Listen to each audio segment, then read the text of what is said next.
I think that this, for me, this has been probably the liveliest pre-talk conversation of any of the salons that I've participated in or moderated. So I hope it will be as much fun for you as it has been for me at this point. As you know, we're talking, we're going to have some images up behind us from our panelists' various projects. We have, I think, an idea here of the ways in which art and culture and cultural spaces speak to communities, whether they are property developments, whether they are nonprofits, whether they are gallery spaces, or whether they are just organic, homegrown, sprung workshops. For me, my role here is really just to kind of help facilitate this conversation. And I would ask for the audience, if you have questions, even as we go along, feel free to raise your hands, and we'll have some question time at the end. So for me, kind of having had this conversation, the one place I haven't been to visit is Ute's space in Singapore, but I am intimately familiar with what happens in Dubai at Alserkal Avenue, and here in Hong Kong as somebody who's kind of passionately in love with the city and what happens here. So because, we're being housed here at the Convention Center in Hong Kong, maybe Mimi and William can talk a little bit first about what they're doing, and actually the fact that Mimi at Spring Workshop and William's space are right next door to each other, which we found out, but that of course William is now working on Queens in Queens Road Central, a separate project. So I don't know, maybe just a little bit about how you found yourselves, I don't know, together at,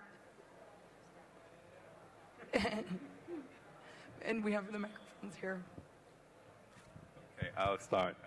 Well, I think in the last probably 5-6 years, we've actually seen Hong Kong kind of transform into a city where there is very little art presence, and to what we are now, as you see it, there are a lot of people coming through the city to for art event, for art reasons of art, and I think as a result of that, you also see the city transforming, and there are more and more cultural events happening in Hong Kong, and then as a result, you also need cultural facilities to be built and constructed, both privately and also by the government. And I think you would see Hong Kong as a very good example of how the private sector, including Art Basel, and come in and really start to redefine the cultural aspect of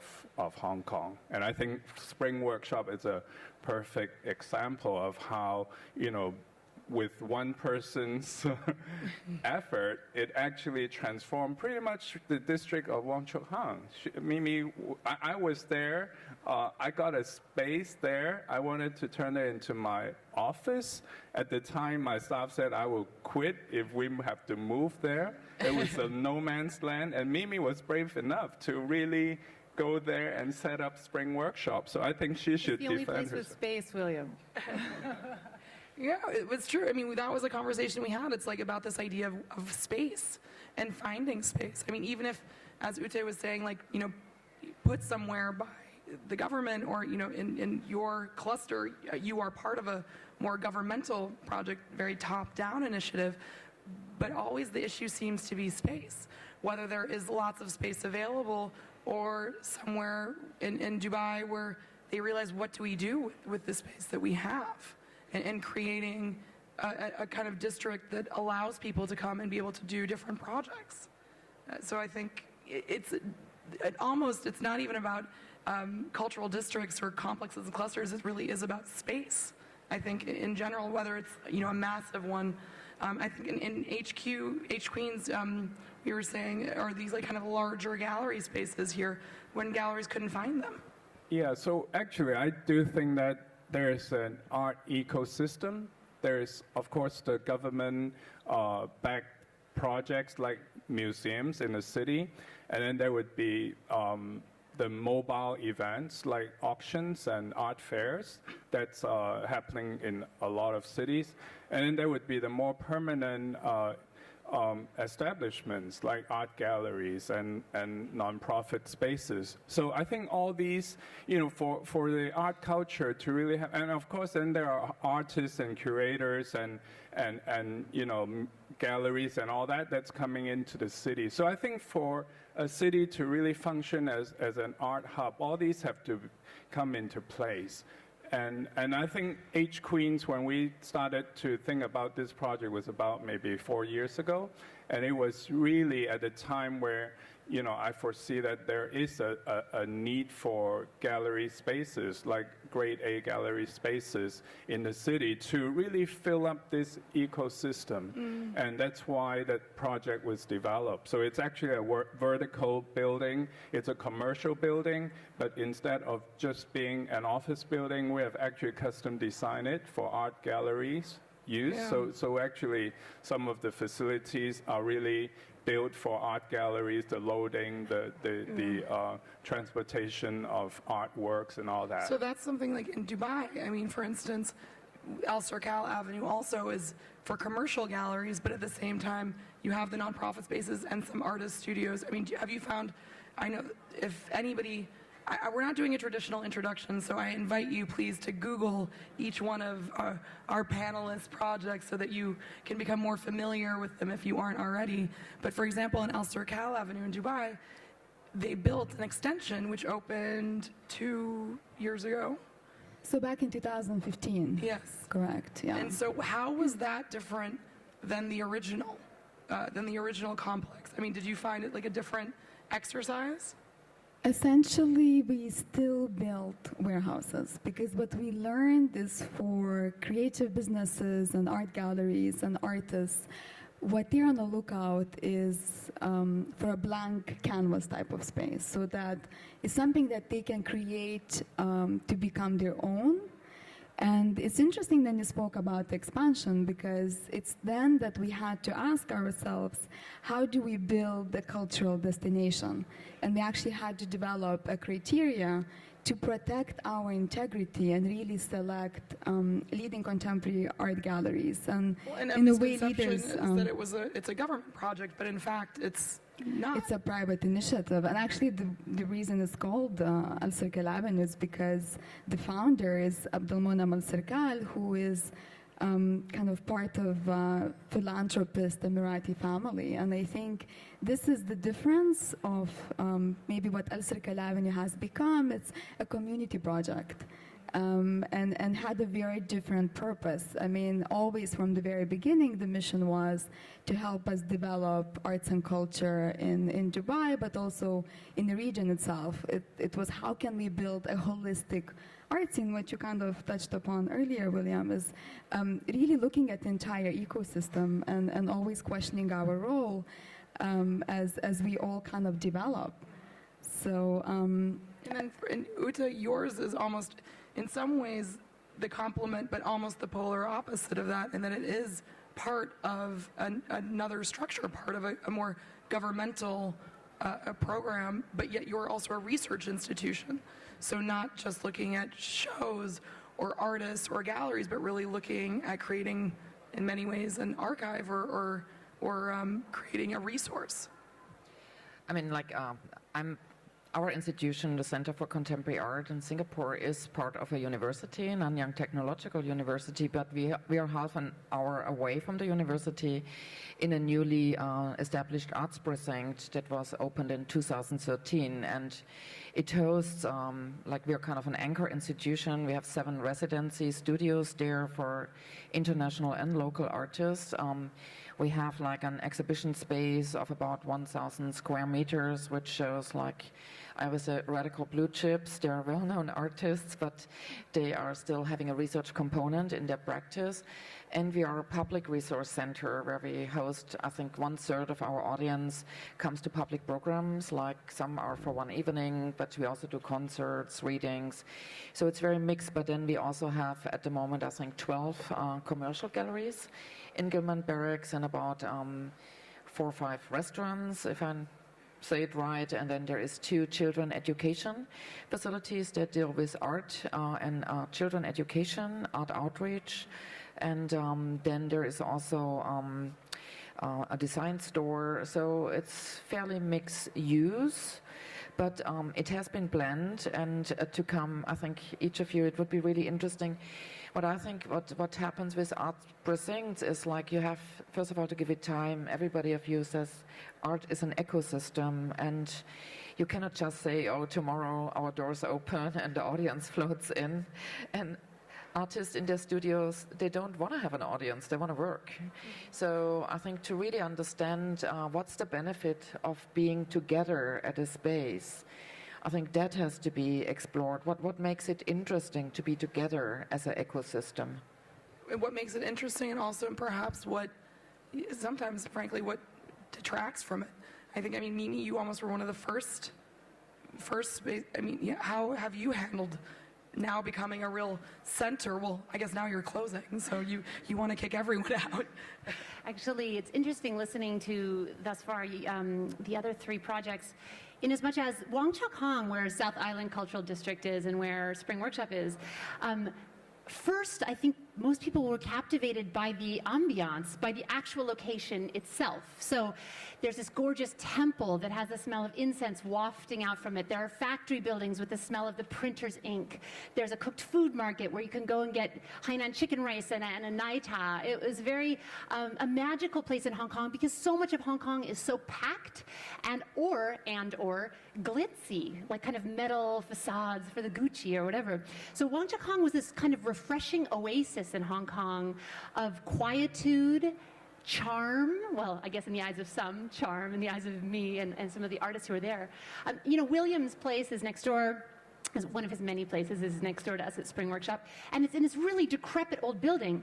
But for so many of us in the art world, decrepit old buildings are where we want to be. It's where you have psychological freedom to create. It's where you have bigger spaces and floor plans. It's where the floor is a mess, and so you can make an even bigger mess on top of it. It's psychologically freeing. It's spatially freeing. So I think that really Wong Chuk Hong, probably the people who were there, William was there, Mimi Graydell had a blind spot annex, there were architects. People would come to visit and say, is there anyone else in Wong Chuk Hong? And I'd say, yes, and I'd kind of point up and like on the 22nd floor, there's so-and-so, and on the... So it's a kind of place also where it's Here not we are, obvious. we have the map right here. So. Oh, yes, exactly. Well, this is the most... So every year we do a map competition, and you can see this is the first one we did, and there was almost no one around. And this is this year's. Every single dot is either an eatery or an art gallery. This is Springs Terrace before the MTR came, which was just a few years ago, and all of a sudden now we have a huge MTR. Well, actually, this idea of public transportation being a huge part of it. I know we have several LACMA friends here, and I'm very friendly with the LACMA people in general, and I think that they're, a huge part of what LACMA is looking towards with the new spaces, building the metro system to connect to the museum. And, a lot of people, and it's something we talked about right now. Today is the first public day of our Basel. Is that a good thing? Or does that make things difficult? This idea of opening to the public and having spaces that are open to the public or become full or, become a destination, it's this struggle of whether or not you want something that's just for the insiders or something that helps open it up, to everyone else. And I think it's like exactly this with what's happened, around Spring Workshop. So I think maybe what comes to your mind when you think of what to do with a space next? But how do you evolve?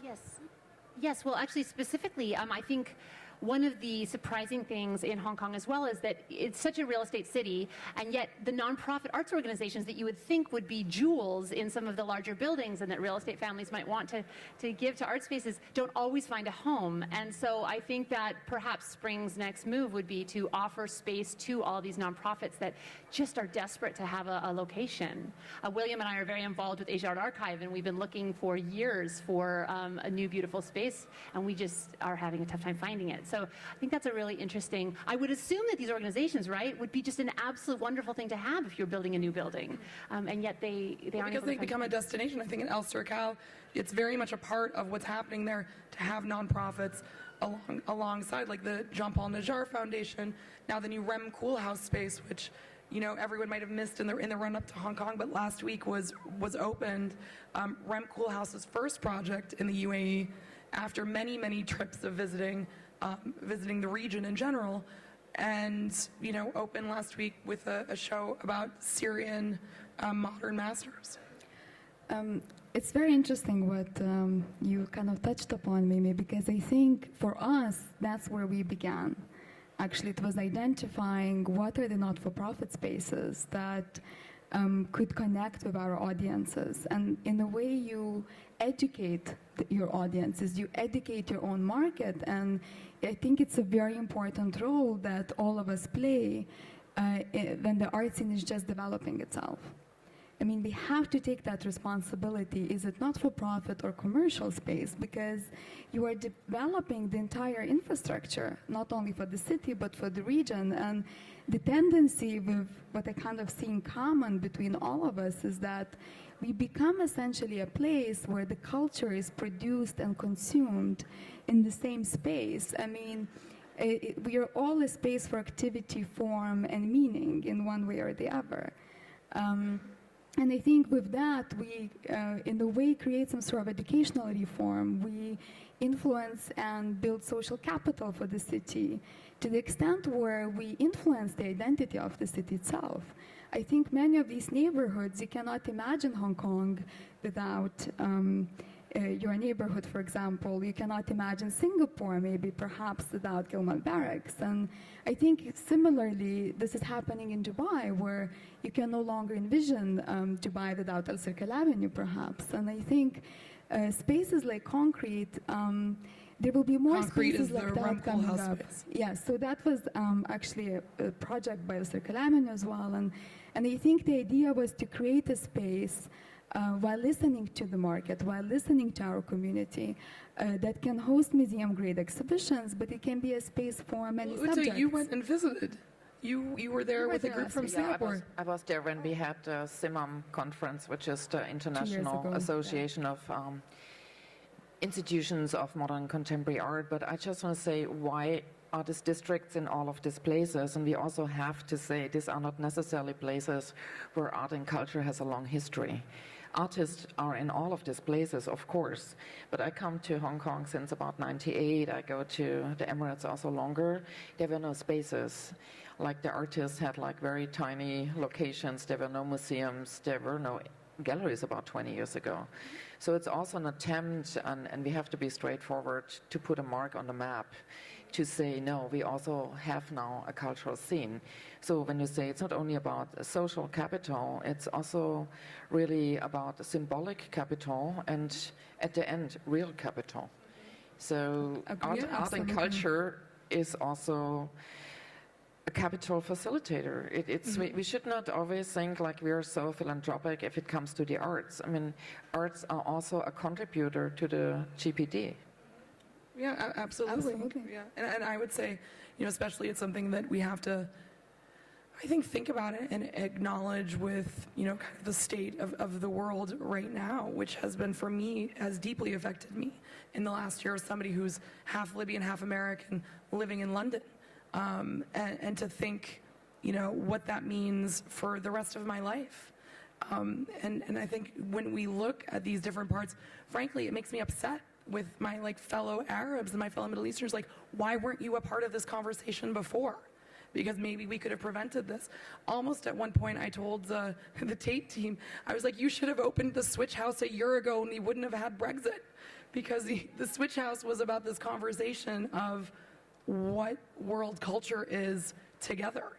There wasn't an Asian room, there wasn't an Arab room, it was all about artists in conversation with each other. And perhaps this idea of building, institutions in proximity with one another, creates that sense of community. I mean, Vilma keeps on talking about Alserkal has become a community project, and it's absolutely true.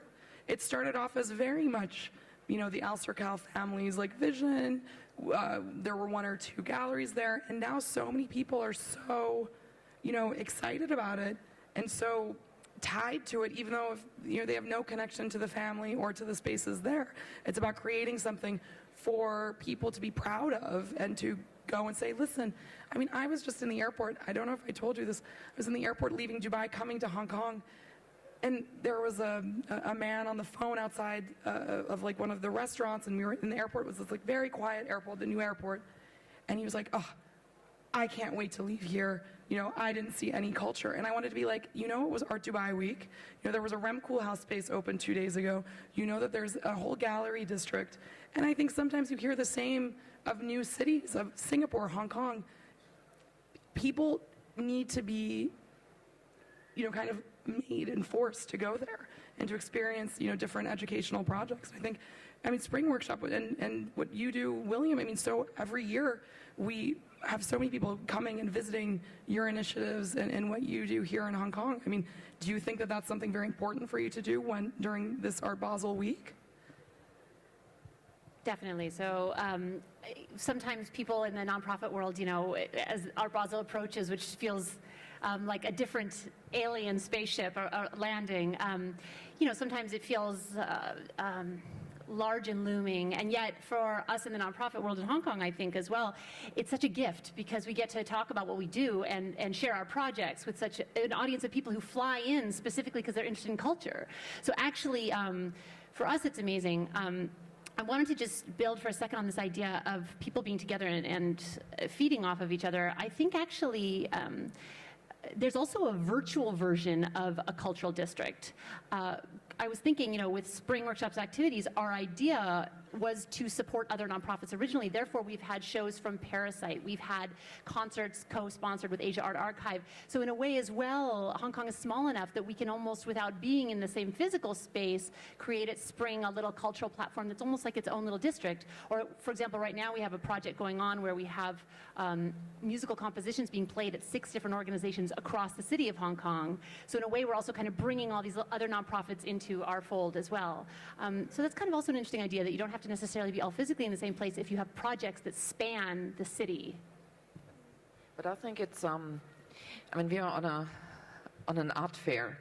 So, and as much, we come from a university and we're really looking also into spaces of the curatorial. And what I think is very crucial is like to really, if we talk about the ecosystem, what is the nurturing aspect of arts and culture? And first of all, it's education.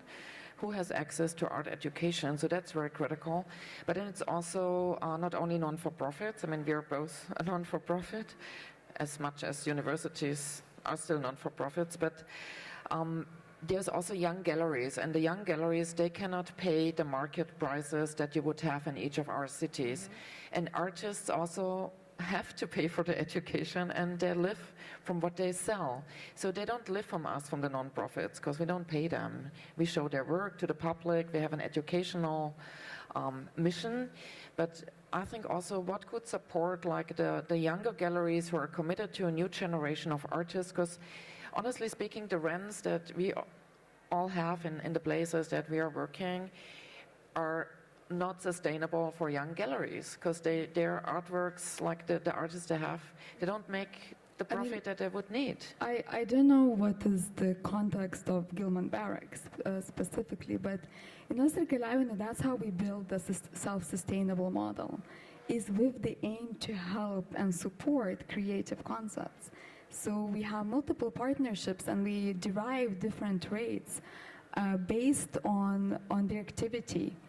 And the main mission is to support galleries and not-for-profit spaces. So, and then you have others in the context that are homegrown entrepreneurs and other businesses that open as part of the kind of entire destination model for arts and culture. But I would like to also go back to this question: if we place the artist at the very kind of epicenter, and we ask what type of institutions would benefit the artists who are at the kind of core of the ecosystem, I think the answer will be that all of us, in one way or the other, benefit them, right? Is it educational institution? Is it a commercial gallery? private foundation or state museum, they all benefit artists in terms of kind of creative development, but also economically. I mean, just like you touched upon the kind of commercial aspect of the arts, I think it's just as important because you want to attract and retain top talent, and you want to enable artistic practice locally, so you're able to kind of form and write your own history. I think it's about also having like responsible members, responsibility within that ecosystem.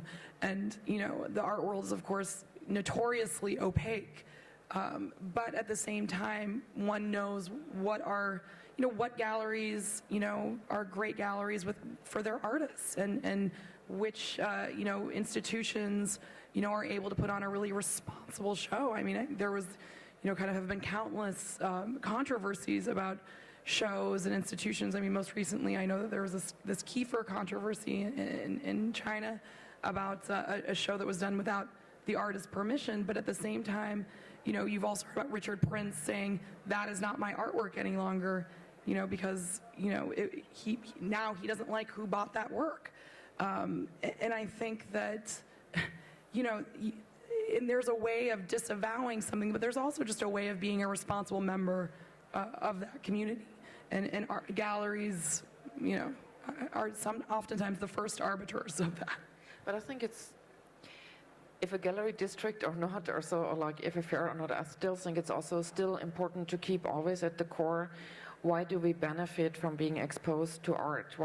In which way do we benefit being in contact with artists? And I don't mean only visual artists, but like what does it contribute to our lives? And I was at a collector's dinner like when we came here, and then some of the collectors said, yeah, but what do we do if like the work we bought suddenly it loses value? This is why we prefer to buy work where we know this is certainly an investment. And I think it's really very critical. For me, it's always a challenge coming from an educational aspect to also tell them, no, it's okay if it loses value, if you value it. And it cannot only be a financial gain, and trust it over many years. So, and I think there's still a lot that we have to do in order to don't see art just as a pure financial investment, but as a living investment. And I think this is very critical. And when I see so many young people coming here to the fair, I always wonder, what do they think about what they see?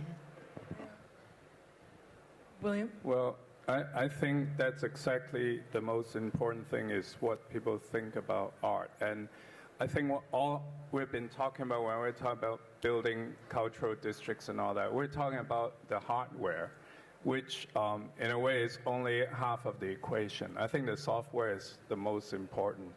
And the software does not only include those of us that are sitting in this room, because if you think of the collectors and the people that, gallery owners and all that, it's probably quite a small percentage. But I think the important thing is to, like we were talking about just now, is to let the general public appreciate art. And Asia is a very different culture from the West, if I might speak for Asia. I think I'll speak for Hong Kong. Art was never considered an important thing in life. And in a way, most parents would say, like, don't be an artist.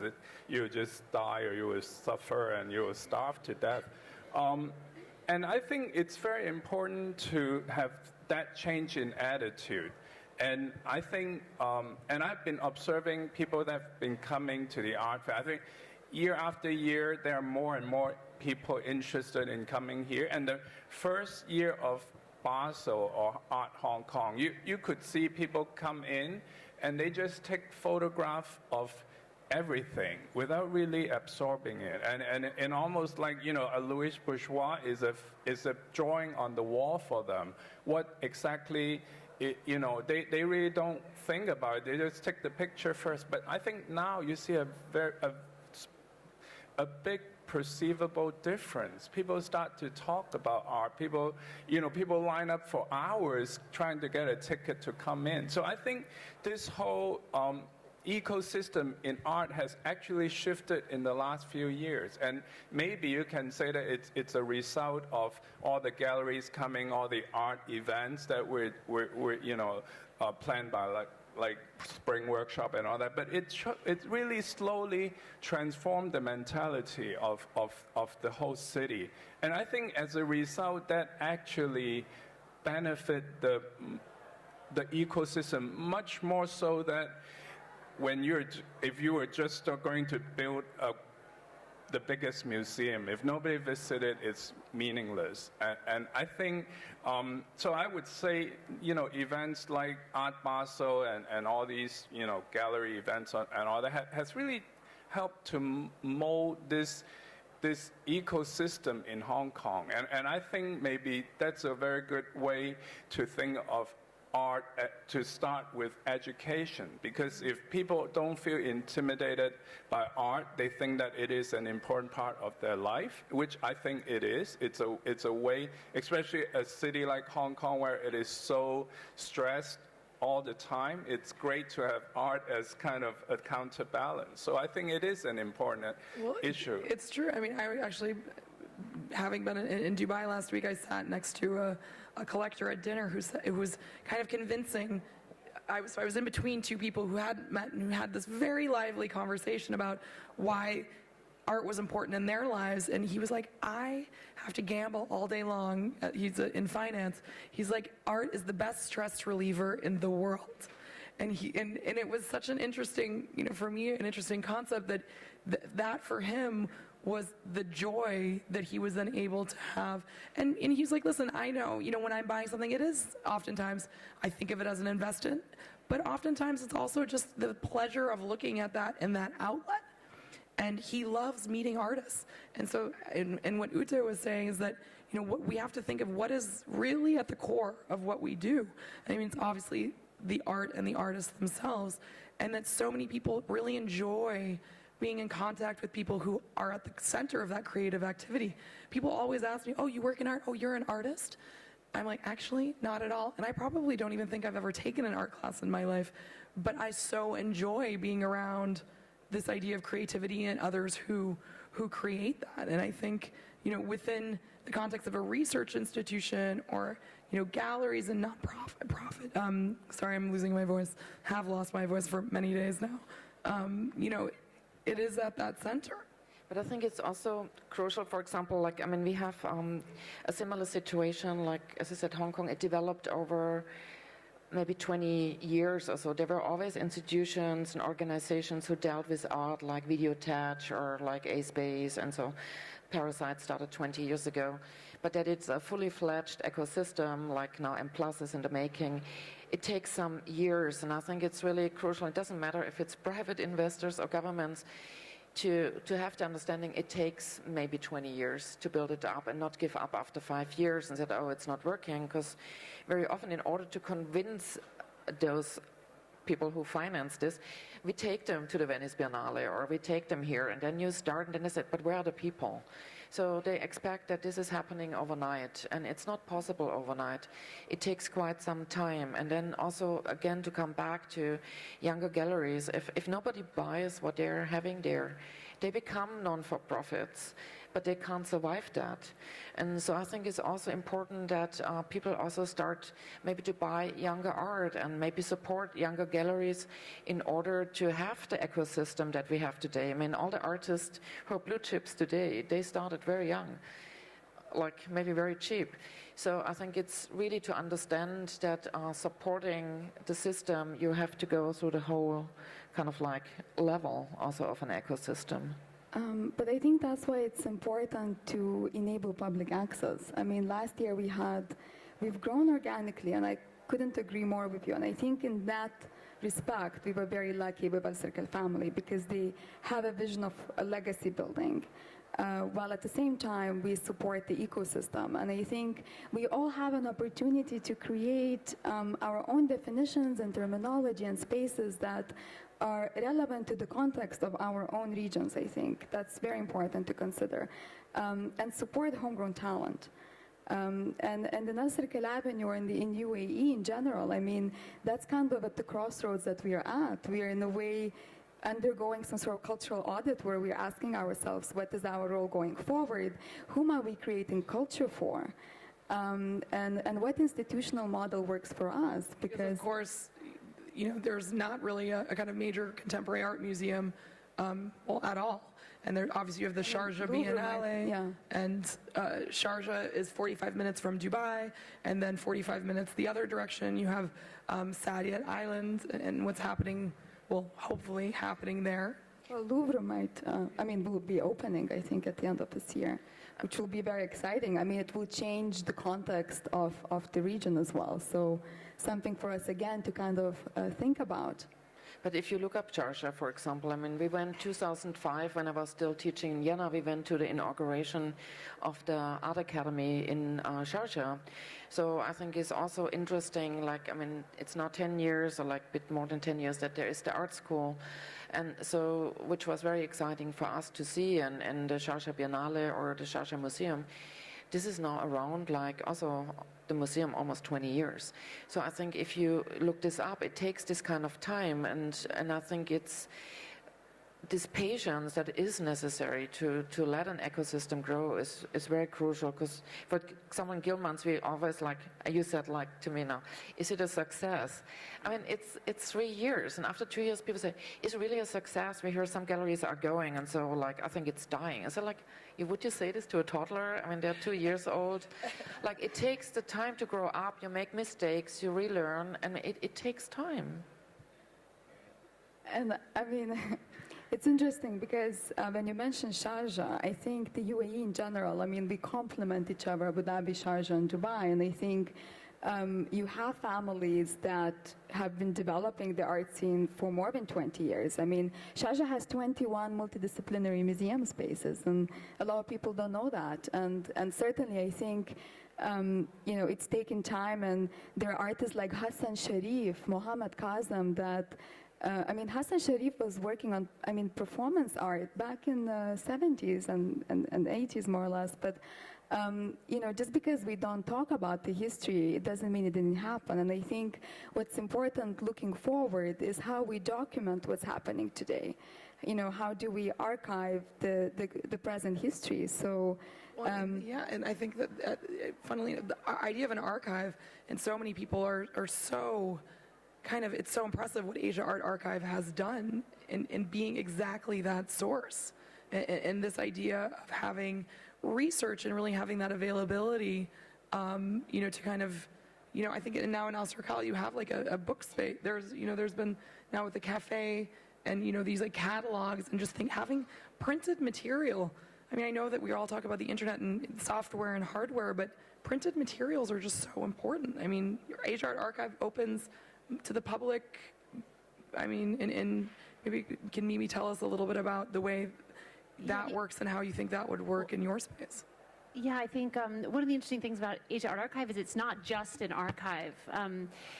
So first of all, no one was kind of collecting a lot of the ephemera surrounding art in Asia for years when the archive began, and so they started kind of taking in all of these collections of documents and things from artists, and so very soon they became a very trusted resource for everyone to start giving them from across China, not just Hong Kong, India, you name it, Southeast Asia. People started giving the archive you know, when an artist might pass away, the entire collection, or basically people just trusted the archive to be a safekeeper.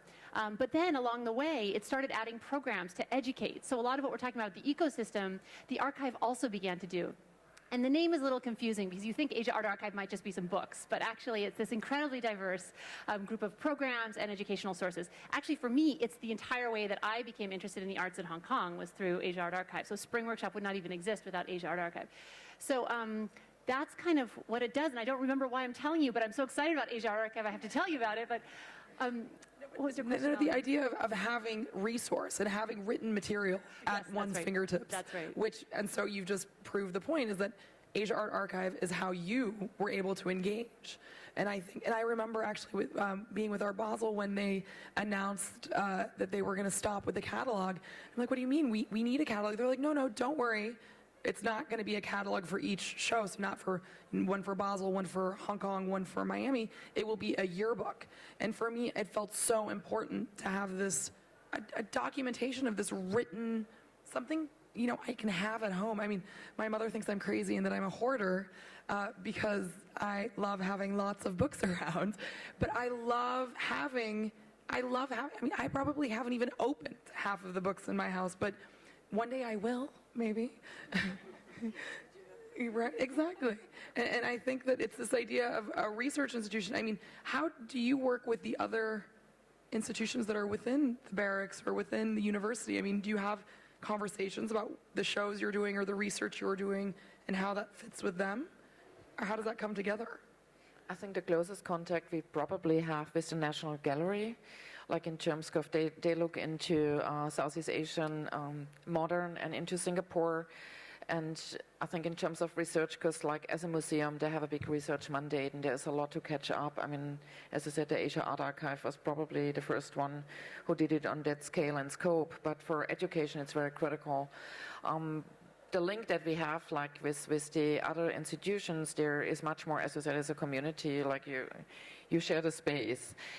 But I think to have, we also have a public resource center. So once a year or like at different occasions, we bring the whole collection of all the artists in residence, but also from about 50, 60 Singaporean artists, but also independent spaces. We have dossier materials. We bring that to the main exhibition space and people really sitting for hours and looking through. You often think people don't do that, but actually they do. They're quite curious. And so, and then, but the rest of the year it's also accessible. But I think what I would wish is, like, as you said, artists are at the core. I wish we would have more artists for longer term in the middle of us, because at the end of the day, it's actually the artists who drive what galleries do, what we do in art education, what maybe collectors bring to a place.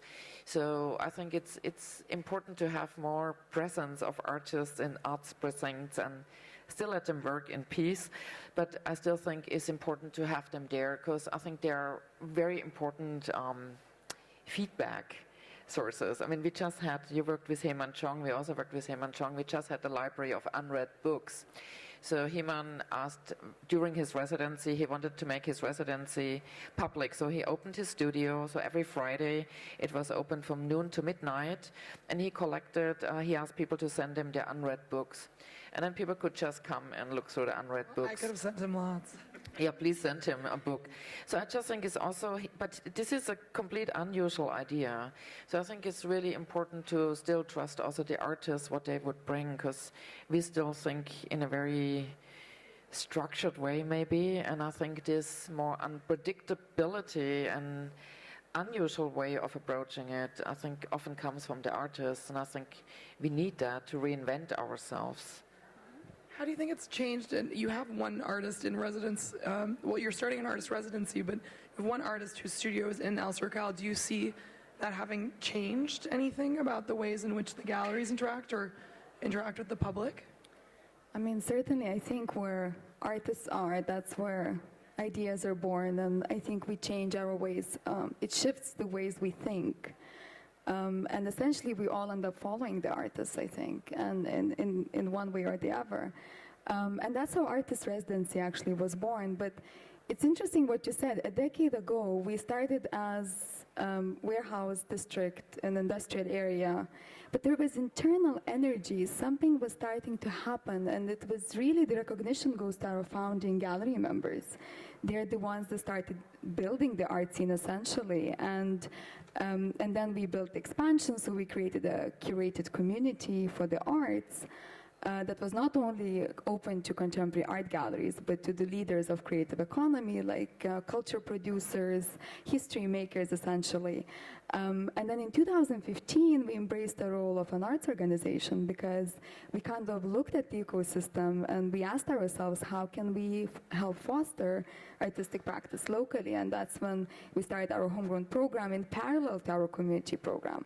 And we really worked mostly with artists that work within kind of difficult conceptual mediums that are, difficult to support through commercial scenes. So that was important. And like what Mimi was saying about having these like rough and raw spaces, that's still something, you know, I still get criticism for that, you know, for people when people are like, oh, yeah, but, you know, it's just so like not part of the center, you know, and they don't understand why they go out to the warehouses, why they don't go to, you know, the shiny malls, you know, or and that is still a conversation that is, I mean, happening. I mean, for you, it must be often, and I think many of the local community who haven't embraced the arts still don't understand that, and it's this slow process of it's okay if it's rough and ready.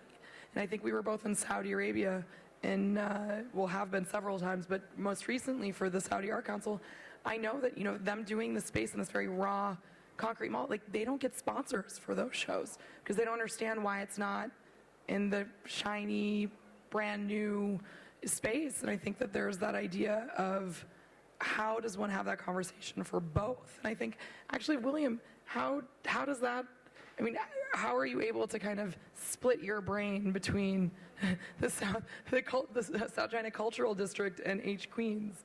I mean, do you have to kind of like turn one eye to the other?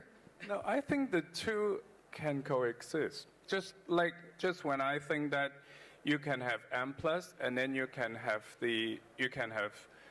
Parasite, and then you can have the Daigun, which hopefully will soon open. So I think that's, you know, a city is not about one thing or the other. It's about a combination of different things that make it very interesting.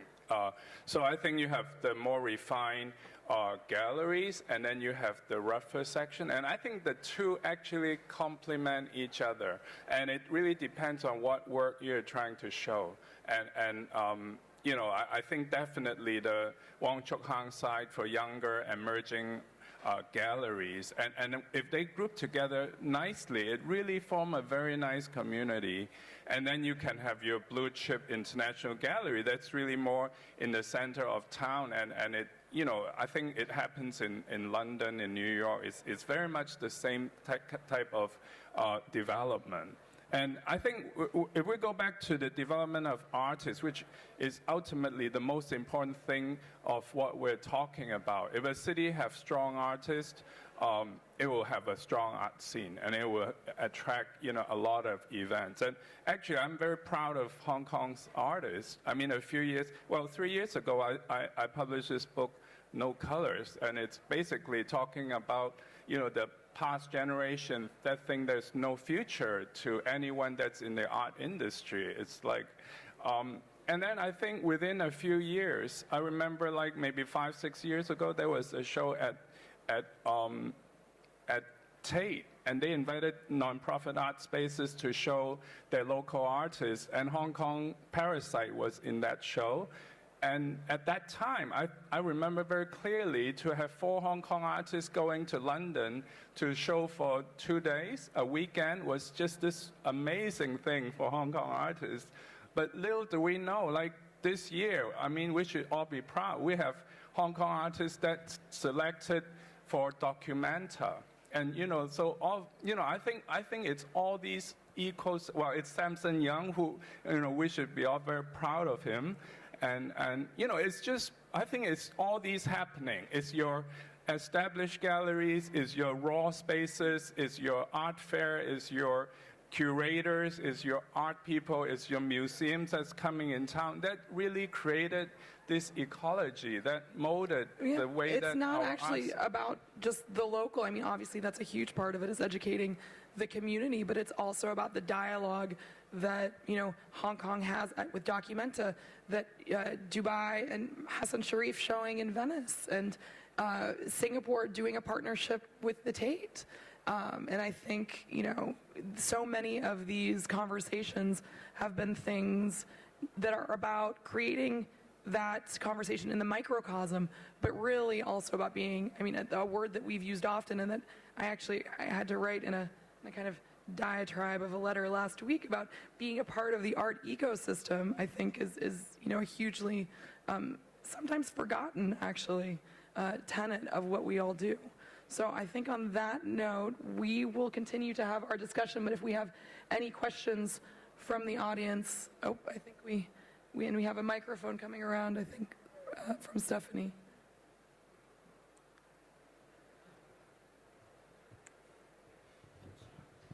Hi. I just wanted to follow on from what Vilma was saying about curating a community. Do you think it is realistic to curate a community? When you look at Wok Changhong, is that right?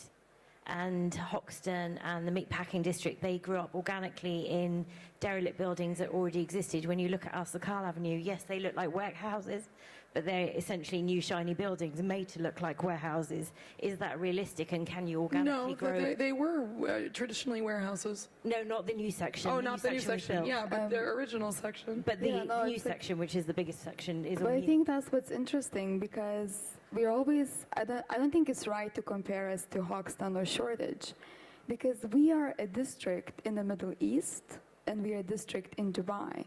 And I think that's where we should look at it as a potential and an opportunity to create our own definitions and go with what works for us, because we know our history, we know our audiences, and I think we are trying to develop an ecosystem that works for us. And certainly it would have not been possible without that energy at the very beginning, because the galleries were opening organically, as I feel like it was a natural response to what Dubai already represented. It was a business hub and a tourism destination. And so that was starting to happen on its own, and it took us a decade to get here. So it was not something that we said we're going to plan, but we grew together with the art scene, and the demand was so high. I mean, we had 50 spaces, we had over 1,000 submissions. So we had to develop a criteria as to how we identify history makers that should be part of the destination. Yeah, and one of the first galleries, and really, really the first international-looking gallery in Dubai was the Third Line. They were not in Alserkal. Once Alserkal became Alserkal in a way, Third Line, realized that they needed to be there. That was how they were meeting their collectors, and the artists wanted to show and be a part of that. So I think it was almost, I don't know the logistics of that conversation, but Third Line wanted to be in Alserkal. Alserkal wanted Third Line, and the expansion. Mutual desire to collaborate. Yeah, I think that gallery felt the scene. need. And I mean, William was talking about H Queens. Like, these galleries wanted a space. I mean, I know David Zwerner has been looking for a space here for years. Pace, the same. I mean, these galleries could not find space. And, William is able to deliver it for them. Well, hopefully.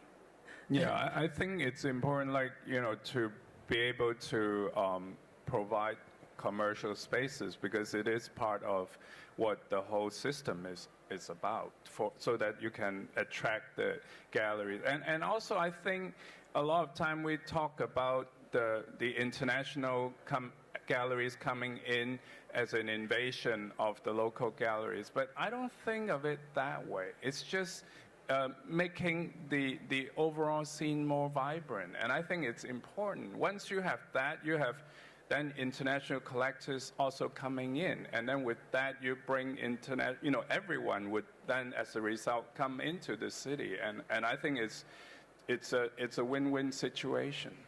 But I think, just to chip in, I lived in Berlin before I left for the United States and then to Singapore, and coming back to Berlin, I see now quite a number of artists moving away. I mean, not the ones who can afford to stay, but many went there because they could afford the city. There was cheap studio space, and this is why also many of the galleries who are now bigger galleries started there because there was space, but their collector base was not in Berlin.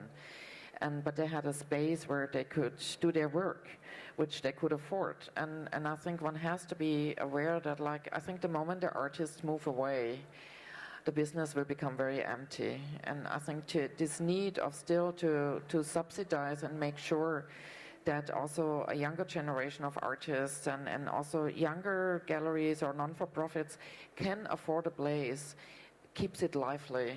And I think it's you mentioned Hoxton, so why did the people move out there? Not because they thought it's more exciting. They simply could afford it there, and now they can't anymore. So I think we really have to bear this in mind. It's all your fault now, that the popularity of So on that note, I think we've run over time, and I see the next panel arriving. So thank you all very much. We'll be around here for the next few minutes if you want to come and speak to us and say hello, and enjoy the rest of your day and this kind of crazy week.